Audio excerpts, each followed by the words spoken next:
Ganito nga lang pala ang pamimingwit dito. Oh. Ito lang, Tayo na. Dito lang sa kalapit guys. Oh. Ayan, dalawa. Ito lang. Dalawang gamit niya.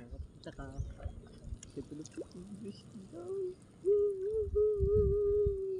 lang guys, oh. Kaya ay, nakagat na oh. Guys, oh.